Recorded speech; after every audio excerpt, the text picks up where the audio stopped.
할렐루야.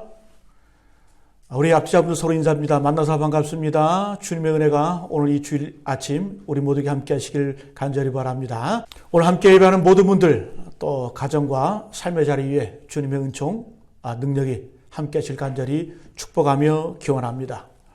요즘 세상도 교회도 힘들어하고 또 불안해합니다. 이때에 고통받고 아파하는 우리 이웃들과 함께 아파하고 또 울 수 있는, 또 성경의 본이 되는 주님의 몸된 교회 또 성도님들 되시기를 간절히 기원드립니다. 오늘 말씀 제가 한번 따라합니다. 의에 줄이고 목마른 자의 복. 의에 줄이고 목마른 자의 복. 의에 줄이고 목마른 자의 복이라는 제목으로 함께 말씀 나누도록 하겠습니다.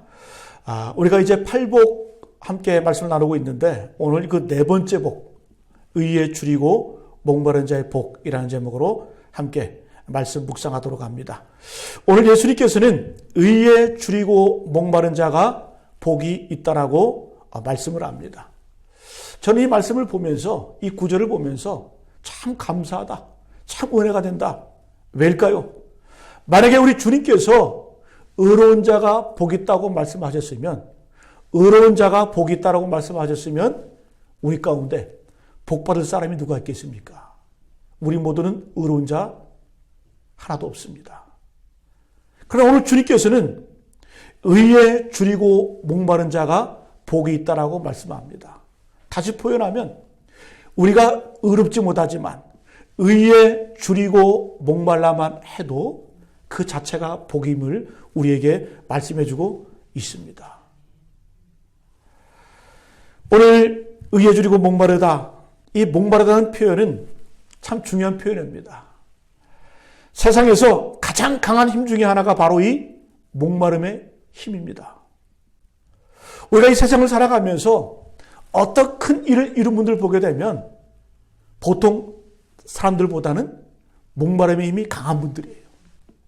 자, 우리가 영적으로 봐도 여러분 어떤 교회가 부흥을 할까요? 단순합니다. 부흥에 목마른 자가, 부흥에 목마른 교회가 부흥을 합니다. 어떤 사람이 기도할까요? 간단합니다. 영적인 목마름이 있는 사람이 기도하게 되어 있습니다. 어떤 분들이 전도할까요? 영혼권에 대한 목마름이 있어야 전도가 가능한 겁니다. 그래서 우리 신앙생활 가운데 가장 중요한 것은 뭐냐? 바로 이 목마름. 또 동시에 그 목마름 그 자체가 복이라는 거예요. 하나님께서는 우리의 목마름을 사용하셔서 교회를 부흥시키시고 영혼을 건져주시고 당신의 역사를 만들어 가시는 줄로 믿습니다. 오늘 이 자리에 모여서 함께 예배하는 분들, 또 영상으로 예배드리는 분들 다 목마름이 있기 때문에 우리가 한 자리에 모여서 예배하는 줄로 믿습니다. 이 의에 줄이고 목마른 우리 모든 분들에게 하나님 주시는 영적인 배부름, 또 영적인 해갈이 오늘 이 아침에도 우리 삶 가운데 있어지길 간절히 축복합니다. 여러분 잘 생각해 보면 우리가 줄이고 목마르다고 하는 것은 고통인 것 같아요. 아픔인 것 같아요. 그러나 우리가 배고픔과 갈증을 느낀다고 하는 것은 고통이 아니에요. 아픔이 아닙니다. 그 자체가 복이고 건강하다는 반증입니다. 여러분 한번 생각해 보세요. 병든 사람의 특징이 뭐예요? 병든 사람들은 아무리 맛있는 거 갖다 줘도 식욕이 당기질 않아요. 입이 쓰다, 입이 칼칼하다, 밥맛이 없다. 병든 사람의 특징입니다. 반대로 건강한 사람은 배고플 때 배고픔을 느껴요. 목이 마르면 목마름을 느낍니다. 여러분 영적으로 건강하다는 게 뭘까요? 내가 하나님의 말씀 읽지 않아도 또 기도하지 않아도 아무 염려가 없다? 병든 겁니다. 그러나 내가 하나님 은혜를 사모하고 갈망하고 영적인 갈증을 느끼고 배고픔을 느낀다고 하는 것은 이것이 바로 영적으로 건강하다는 증거예요. 그래서 주님께서는 말씀하시는 거예요. 너희가 의에 줄이고 목마르느냐? 그것이 복이다. 그것이 축복이다. 주님께서는 오늘 말씀해주고 있습니다. 여러분 영적으로 우리가 목말라야 합니다. 우리가 죄를 짓고 나면 회복에 대한 목마름이 있어야 합니다. 하나님과의 바른 관계를 우리가 갈망해야 합니다. 여러분, 만약에 우리가 죄의식이 없다, 죄에 대한 민감성이 사라졌다, 병들어 있는 겁니다.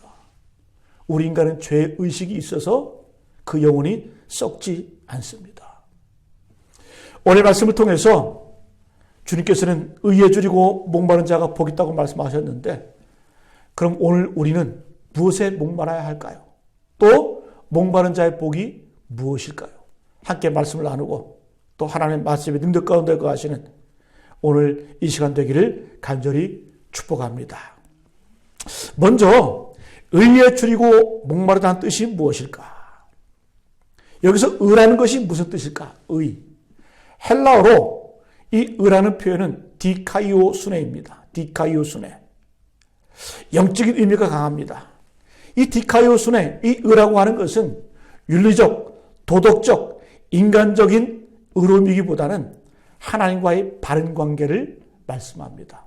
바로 이 하나님과의 바른 관계가 의로움이라는 거예요. 즉 하나님의 뜻대로 살고 싶지만 그렇게 살지 못하는 내 모습을 보면서 하나님과의 바른 관계를 갈망하는 그 모습, 그게 뭐다? 의에 목말라 한다는 거예요. 여러분, 이런 마음과 태도를 보시고 하나님께서는 배부르게 해준다고 약속을 하십니다. 이 본문에 대해서 마틴 로이드 존스는 이렇게 해석합니다. 의에 줄이고 목마르다, 이 본문을 이렇게 해석을 합니다. 온갖 형태의 죄에서 해방되고자 하는 욕구. 다시 한번요. 온갖 형태의 죄에서 해방되고자 하는 욕구가 바로 의에 줄이고 목마른 것이다. 저는 이 해석이 참 합당한 해석이라는 생각이 듭니다. 이 말씀을 쉽게 표현하면 내가 하는 생각, 말, 행동, 과연 이것들이 주님의 모습을 닮은 것인가? 나의 모든 언행심사가, 즉 나의 모든 삶의 영역 가운데 그 모든 것들이 하나님 뜻에 맞는가? 하나님 뜻에 일치되는가를 고민하며 몸치는 것, 이것이 바로 의에 줄이고 목마르다는 표현이라는 거죠. 여러분, 이것이 바로 복인 줄로 믿습니다. 여러분, 이것이 왜 중요할까요? 오늘 그리스도인들에게 가장 중요한 복이 바로 이 복인 줄로 믿습니다. 그리스도인들 가운데 같은 죄를 반복해서 지으면서 거기에서 노임받으려고 주님께 은총을 구하지 않는 성도들이 참 많이 있어요. 저도 그래요. 같은 죄를 반복하면서 죄의 용서에 대한 용서는 구하지만 하나님, 내가 정말 이 죄에서 노임받기를 원합니다. 노임받는 은총을 허락해 주십시오. 그런 적극적인 기도는 하지 않는다라는 거예요. 다시 말씀드리면 우리는 지은 죄에 대해서는 용서는 구하지만 그 지은 죄에서 나오게 해달라고 기도하지 않는다라는 거예요. 왜 그럴까요? 우리가 적극적으로 왜 우리가 의에 줄이고 목말라 하지 못할까요? 간단합니다. 죄가 너무 달콤하기 때문에. 우리 마음 가운데는 여전히 죄의 욕구에 대한 열망이 있기 때문에 목마르지 않는다는 거예요. 여러분, 죄가 만성화됩니다. 또 시간이 지나면서 내가 이런 죄를 짓고 있다는 것에 대해서 감각이 무뎌지기 시작을 합니다. 더 나아가게 되면 아예 의식조차가 없어져요.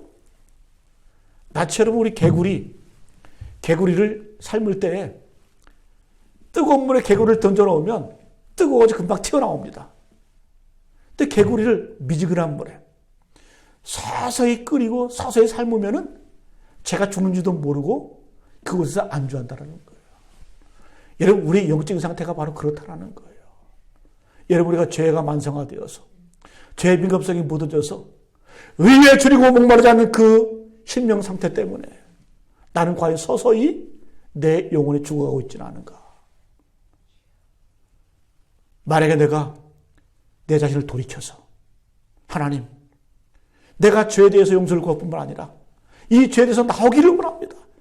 해방되기를 원합니다. 해결함 받기를 원합니다. 이렇게 몸부림치고 또 갈증을 느끼는 것, 이 자체가 복임을 우리 주님께서는 말씀하고 있다는 거예요. 여러분, 죄에 대한 민감성, 영적인 민감성이 회복되시기를 간절히 축복합니다. 여러분, 이것이 바로 우리 살리는 길이에요. 죄를 지어도 별탈이 없거든요. 그렇기 때문에 우리가 자꾸 이런 기도를 하지 않는 거예요. 그러면서 우리는 어떻게 됩니까? 그 죄가 나를 점점 먹어들어가기 시작을 합니다. 잠식되어 갑니다. 영적으로 무거워지고 어두운 시작을 합니다. 어느샌가 신앙의 기쁨이 사라져 갑니다. 은혜가 사라져 갑니다. 여러분, 오늘 이 아침 내 자신을 한번 되돌아보시기 바랍니다. 나는 과연 죄에 노임받기를 원하고 있는가? 나는 과연 정말 죄를 좋아하고 있지 않은가? 거기서 나오려고 하는 나는 과연 발버둥치고 있는가? 여러분, 사도 바울은 이렇게 외치죠. 오라 나는 곤고한 사람이로다. 이 사망의 몸에서 누가 나를 건져내랴. 여러분, 이 말씀은 절규의 절규. 내 마음은 하나님의 법을 쫓아가기를 원하지만 그렇지 못한 내 육신의 상태, 그걸 바라보면서 오라 나는 곤고한 사람이로다. 이 곤고하다는 표현은 쉽게 표현하면 미치겠다. 이 상한 몸에서 누가 나를 건져내랴. 이런 절규, 열정인 목마름, 열정인 갈망. 여러분, 이런 외침이 바로 뭐다? 의에 줄이고 목말라 하는 겁니다. 여러분, 주님께서는 그걸 보시고 그것 자체가 복되다. 복 있는 절규이고 복 있는 외침이고 복 있는 아픔이다. 그것이 너를 건져낸다. 그것이 너를 회복시킨다. 그것이 너를 무리에서 제자로 참된 하나님의 자녀로 만들어가는 것이다. 그 절규와 외침을 주님께서 기뻐하시고 복되다라고 선포하시는 줄로 믿습니다. 여러분, 그래서 우리 개인과 공동체 빨리 주님 앞에 돌아서야 됩니다. 여러분, 다윗은 이 기쁨을 이렇게 표현합니다. 시편 32편 1절 2절 말씀에 허물의 사함을 받고 자신의 죄가 가려진 자는 복이 있도다. 다윗은 범죄한 이후에 그의 눈물이 침상을 적시고 베개를 적시고 그 뼈가 마치 닳아 없어지는 것 같은 쇠자람을, 그 고통을 주 앞에 노래합니다. 그 고통을 외칩니다.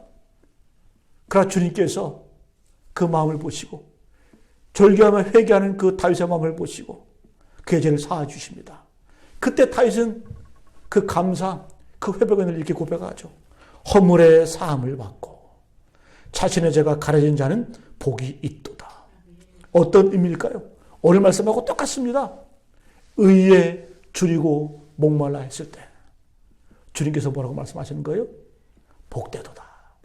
복되도다. 의에 줄이고 목마른 자요. 여러분, 죄와 싸우시길 바랍니다. 투쟁하시기 바랍니다. 히브리서 12장 4절 말씀에 히브리서 기자는 우리가 어떻게 죄와 싸워야 되는지 말씀해 주고 있어요. 너희가 죄와 싸우되 아직 피 흘리기까지는 대항하지 아니하고. 우리가 죄와 싸워야 되는데 어느 정도까지? 피 철저히 흘릴 때까지 그 정도 우리가 죄와 당해서 싸워야 된다는 거예요. 여러분, 내 자신을 한번 되돌아보시기 바랍니다. 제 자신도 마찬가지예요. 나는 과연 죄와 피 흘릴 정도로 싸우고 있는가? 과연 내 마음은 의에 줄이고 목말라하고 있는가? 여러분, 이런 마음, 이런 의로움이 다시 한번 회복되시길 간절히 축복합니다.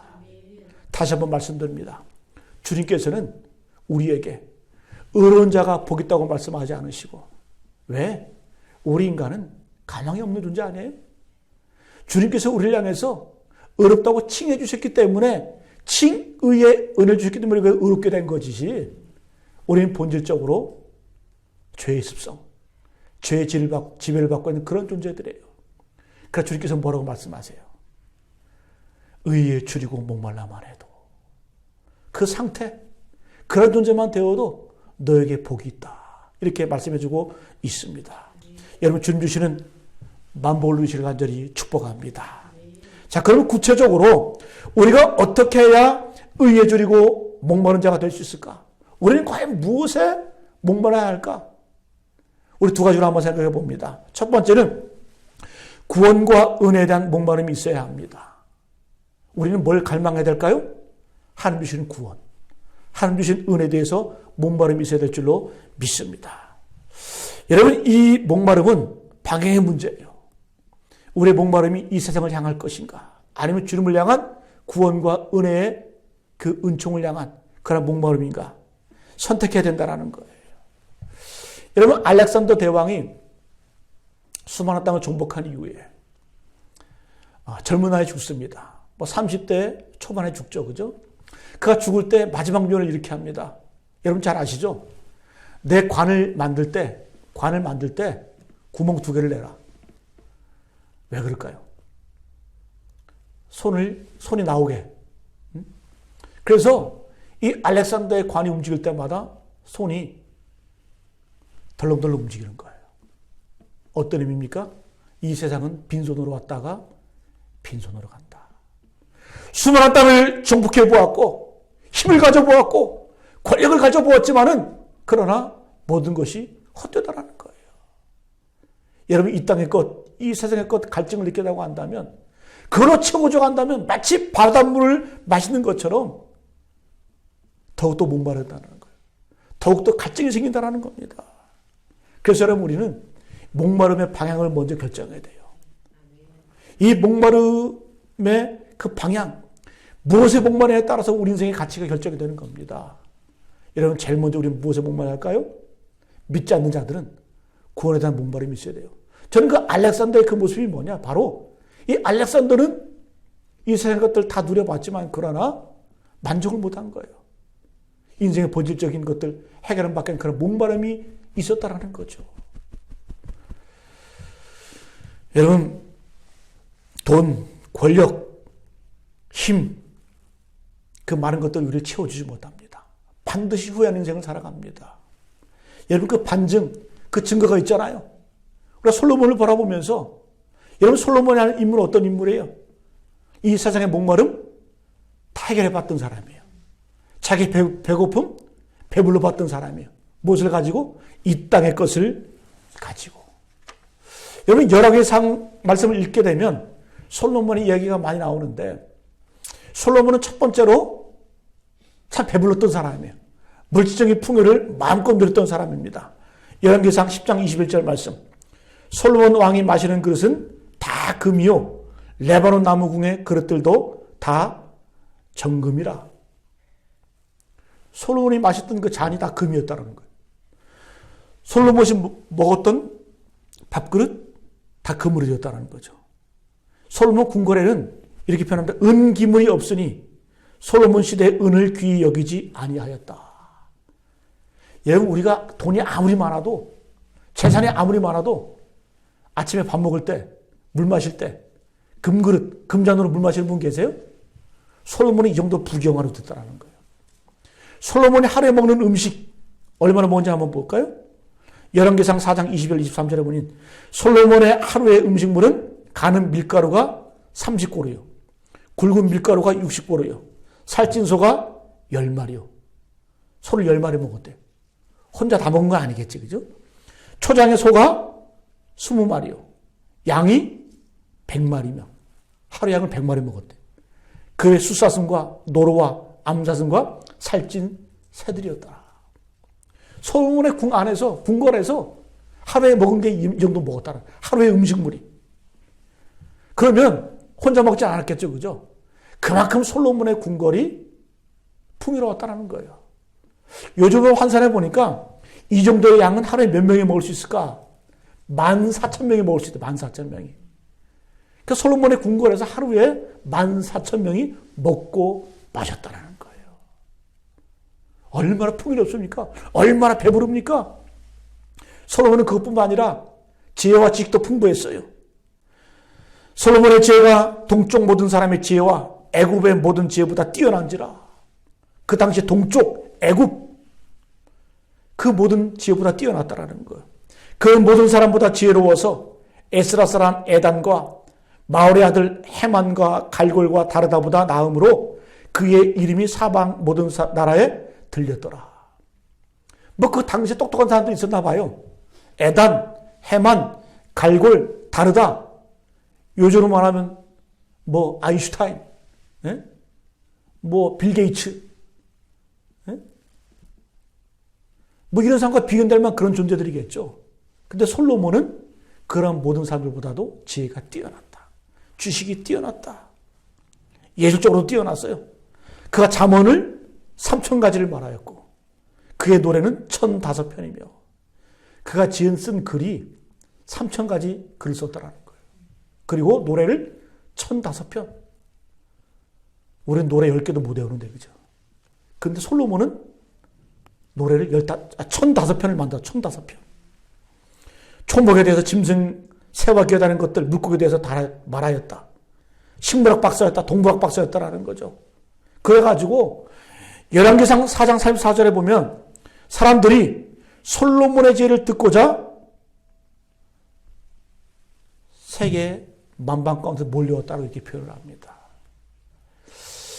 여러분, 솔로몬은 이 땅의 것에 배불렀던 사람이에요. 많은 것들을 다 누려봤던 사람이에요. 한마디로 말하면 이 솔로몬은 이 땅을 살아가면서 해보고 싶은 거 다 해보고 산 사람이에요.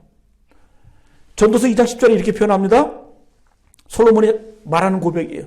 무엇이든지 내 눈이 원하는 것을 내가 금하지 아니하며 무엇이든지 내 마음이 즐거워하는 것을 내가 막지 아니하였다.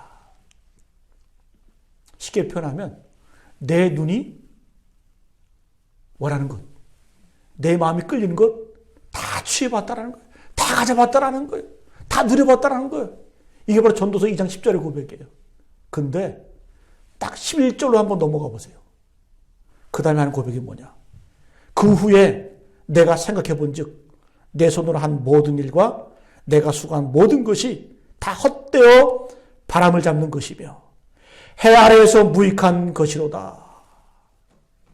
내가 눈이 원하는 것, 마음이 끌리는 것 다 해봤지만 그러나 남는 건 뭐였다? 이 모든 것들이 다 바람을 잡는 것이었고 내 인생 가운데 무익한 것이었다.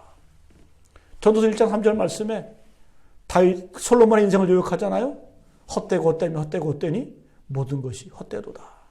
자기의 인생을 5가지 헛됨으로 요약을 하고 끝을 맺습니다. 전도서의 결론, 솔로몬은 뭐라고 외칩니까?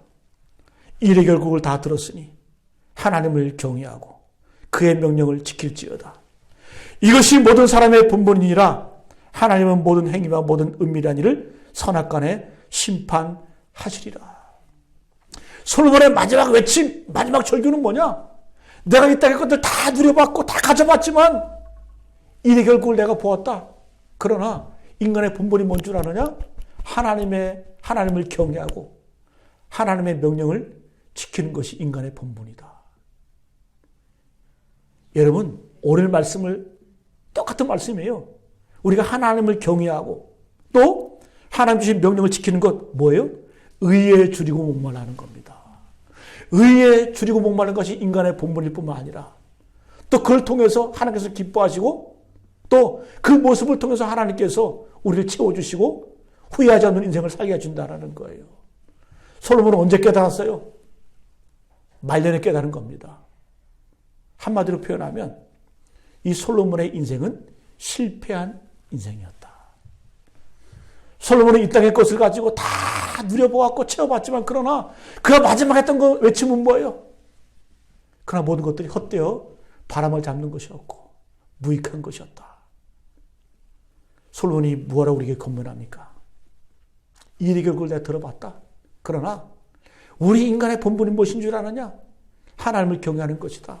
또 그의 명령을 지키는 것이다. 의에 줄이고 목말하는 것이 우리 인간의 최고의 복이다. 이것을 우리에게 말씀해 주고 있는 줄로 믿습니다. 의에 줄이고 목말라시길 간절히 축복합니다. 그래서 우리 성도들은 즐거운 거지가 돼야 돼. 즐거운 거지. 거지는 늘 배고프잖아요. 그죠? 먹어도 배고프고 마셔도 갈증을 느끼니까 거지 아니에요? 우리가 영적인 거지가 돼야 돼요. 그럼 어떤 마음으로? 즐거운 마음으로. 즐거운 거지가 될 줄로 믿습니다. 사상적인 관점에서 부익부 빈익빈은 가진 자는 더 가지고 또 가난한 자는 더 가난해지는 것, 이건 세상적으로 보면 악이에요, 악. 그러나 영적인 면에서 부익부 빈익빈은 축복의 복이에요. 왜? 우리가 영적으로 가난해지면, 배고프면 하나님 더 채워주세요. 더 부어주세요. 네? 반대로 내가 영적으로 배부르다. 하나님을 채울 필요가 없다. 그런 인생은 있는 것도 뺏긴다는 거예요. 여러분 영적으로 즐거운 거지가 되시길 축복합니다. 그 하나님을 기뻐하시는 인생, 하나님을 영원롭게 하는 그런 복된 인생을 살아가시는 우리 모두 되시길 축복합니다. 우리가 목말라야 돼요. 첫 번째, 목말라야 되는데 목마름의 방향이 참 중요해요. 무엇에도 목마름? 하나님의 그 구원, 하나님의 그 놀라운 은혜, 하나님의 은총, 그것에도 우리가 목말라 할 때 우리가 주님 주시는 큰 축복을 누리게 된 줄로 믿습니다. 두 번째는 우리가 과연 무엇에 목말라야 할까? 하나님 나라 확장, 하나님 나라 건설을 위한 목마름이 있어야 될 줄로 믿습니다. 이것이 중요한 거예요. 하나님 나라 건설을 위해서, 또 하나님의 말씀에 순종을 위해서 우리가 목말라야 됩니다. 여러분, 우리가 하나님 나라 확장, 하나님 나라 건설을 수 있다는 존재하게 되는데 먼저 전제 조건이 있어요. 우리가 어떻게 이 사명을 감당할 수 있을까? 하나님의 말씀에 순종해야 될 줄로 믿습니다. 순종하라고 하면 좀 불편하죠, 그죠? 좀 어떤 분들은 부정적인 생각이 들 수가 있습니다. 우리가 열심히 믿으면 되지. 그렇게 순종할 필요가 있는가? 열심히 믿으면 되지.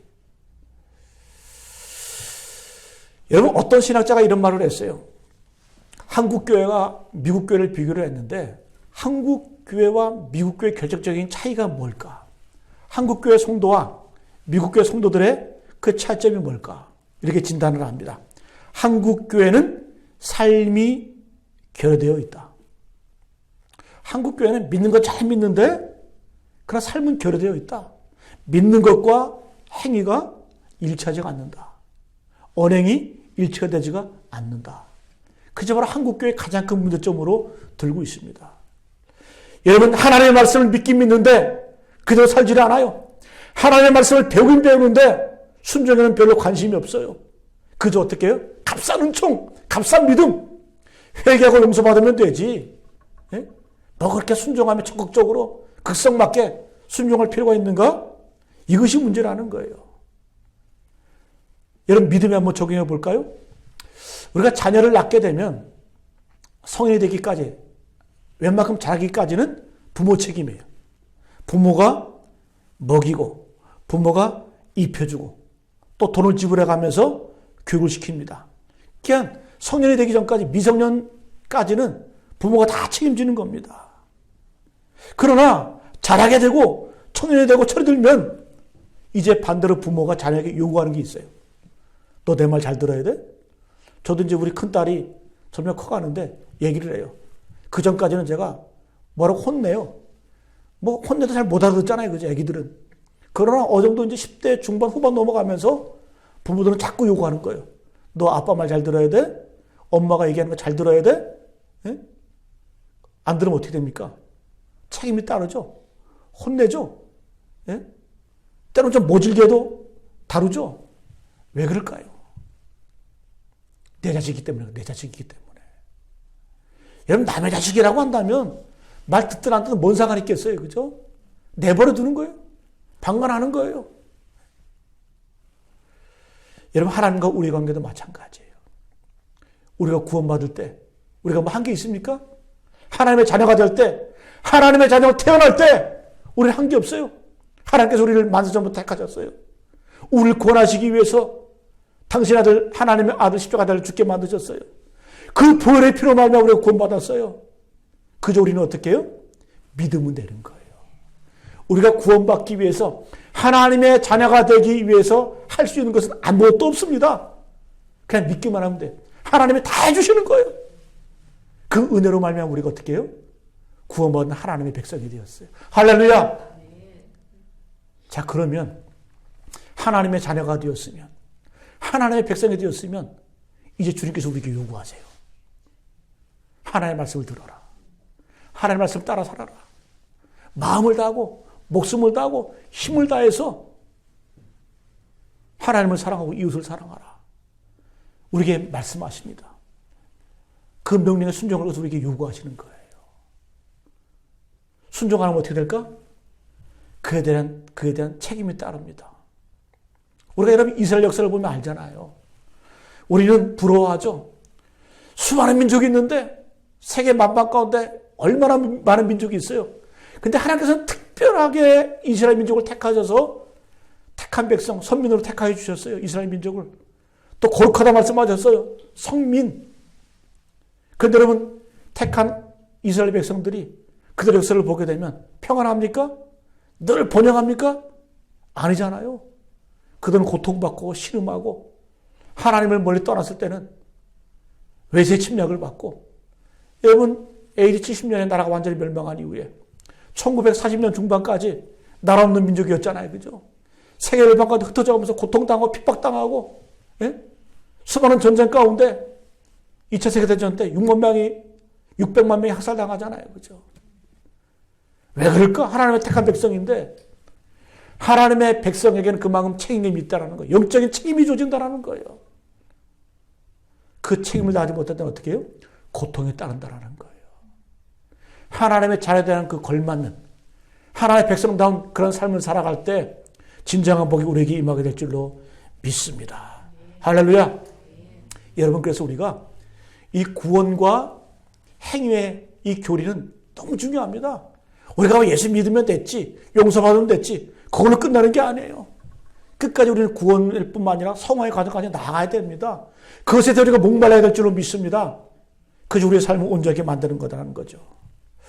여러분, 이 예수님의 팔복은 산상설교의 첫 번째 말씀이죠. 그죠? 팔복을 말씀하셨는데, 산상수훈의 마지막 결론의 말씀이 뭘까요?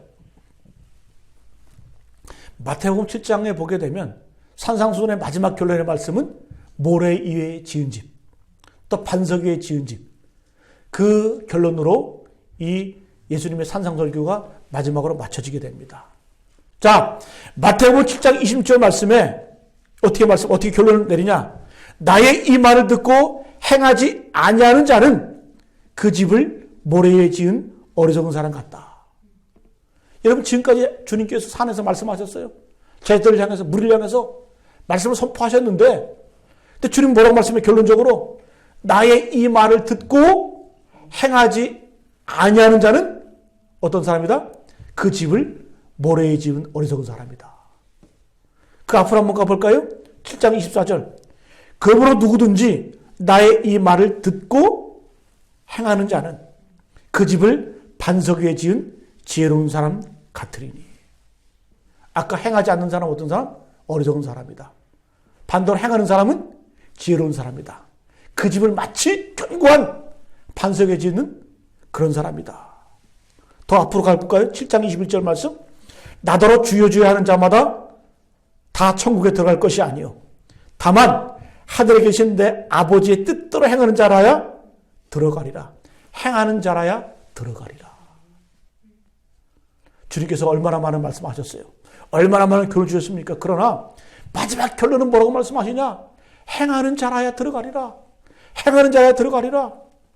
여러분, 우리의 믿음과 행함의 관계, 구원과 성화의 관계를 정확하게 표현해 주는 말씀이 있어요. 에베소서 2장의 말씀인데, 여러분 잘 아시는 말씀이죠. 에베소서 2장 8절 10절까지 말씀.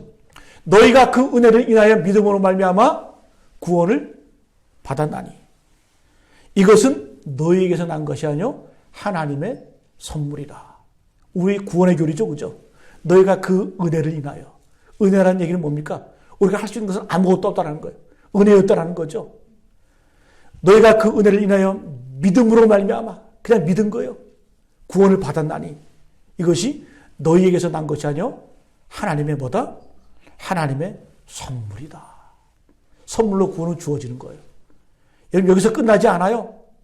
10절을 보게 되면 우리는 그가 만드신 바라 그리스도 예수 안에서 선한 일을 위하여 지으심을 받은 자니 이 일은 하나님이 전에 예비하사 우리로 그 가운데 행하게 하려 하심이니라. 우리는 어떤 존재냐? 선한 일을 행하게 하시기 위해서 지음받은 존재다. 선한 일을 하기 위해서 우리는 구원받은 존재다. 이런 많은 분들이 에베소서 2장 8절만 좋아해. 너희가 그 은혜를 인하여 믿음으로 구원받았으니 이것이 너희에게서 난 것이 하나님의 선물이다. 근데 그 뒤를 안 봐. 여러분, 2장 8절부터 10절까지 말씀은 요 세 구절이지만은 우리 구원의 교리, 성화의 교리가 다 담겨져 있어요. 기독교의 진리가 다 담겨져 있습니다. 여기에는 구원만 말하지 않아요. 믿음만 말하지 않아요. 행함이 따라오고 그리고 성화의 길, 그 길을 걸어갈 것을 우리에게 명령해 주고 있다라는 거죠. 사랑하는 성도 여러분, 이 말씀은 어떤 말씀일까요? 구원받은 우리는 의에 줄이고 목말라야 한다. 우리가 의롭게 된 것은 내가 의로워서 된 거 아니다. 나는 의롭지 못하다. 여전히. 그러나 우리는 의에 목말라야 한다. 하나님의 말씀 앞에 내 자신을 결단하고 순복하는 그 모습 하나님이 기뻐하신다는 거죠. 여러분 마지막으로 말씀을 정리합니다. 어거스틴이 이런 말을 했어요. 이전에는 우리가 죄짓지 않을 수 없는 존재였다. 어떤 존재였다는 거예요? 죄짓지 않을 수 없는 존재였다. 가망이 없는 존재였다. 난 파세, 난 빽가래. 죄짓지 않을 가능성도 없는 존재였다는 거예요. 절망이죠. 이제는 죄짓지 않을 수 있는 존재가 되었다. 할렐루야. 그 이전까지는 우리는 어떤 존재였다는 거죠. 가망이 없는 죄짓지 않을 수 없는 존재였다고 한다면 이제는 어떻게 해요? 구원받은 우리는 죄짓지 않을 수 있는 존재가 되었다. 할렐루야. 여러분 결단하시기 바랍니다. 주님 원하시는 그 길 걸어가길 축복합니다. 여러분 우리는 완전할 수는 없어요. 그죠? 완벽할 수 없지만 그러나 주님도 아시잖아요. 주님도 아시기 때문에 이런 말씀하시는 거예요. 의로운 자가 아니라 의에 줄이고 목말라만 해도 그것이 복이다. 그 자체가 복이다. 우리에게 말씀해 주고 있는 줄로 믿습니다. 너희는 먼저 그의 나라와 그의 의를 구하라. 그러면 이 모든 것을 너희에게 더하시리라. 할렐루야. 여러분이 자고 일어나면 눈 뜨면 제일 먼저 생각하는 게 뭘까요? 무엇을 마실까?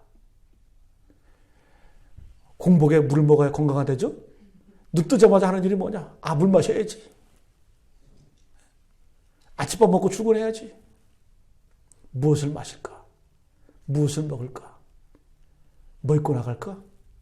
우리의 모든 관심, 우리가 눈을 뜨면 제일 먼저 하는 관심이 뭐예요? 무엇을 먹을까? 무엇을 마실까? 무엇을 입을까? 그러나 여러분 우리가 눈을 뜨자마자 하나님 감사합니다. 오늘도 우리에게 새 생명 주셨군요. 오늘도 주님 뜻대로 살기를 원합니다. 주님 말씀대로 살기를 원합니다. 하나님 백성답게 살기를 원합니다. 하나님 자녀다운 삶을 살게 해주십시오. 이런 기도가 터져나오면 우리는 어떤 존재예요? 의에 줄이고 목마른 자라는 거예요. 먼저 하나님의 나라와 의를 구하는 존재라는 거예요. 그리하면 이 모든 것을 너희에게 더하여 주시리라. 이 축복이 우리에게 임하게 될 줄로 믿습니다. 여러분 우리의 목마름의 방향을 결정하시기 바랍니다. 생각의 방향을 전환하시기 바랍니다. 삶의 방향을 바꾸시길 축복합니다. 하나님 책임져 주는 그런 인생을 살길 간절히 축복합니다. 어떻게 살아갈 때? 의에 줄이고 목말라 할 때 이 복, 이 은혜, 이 충만함이 우리에게 임하게 될 줄로 믿습니다.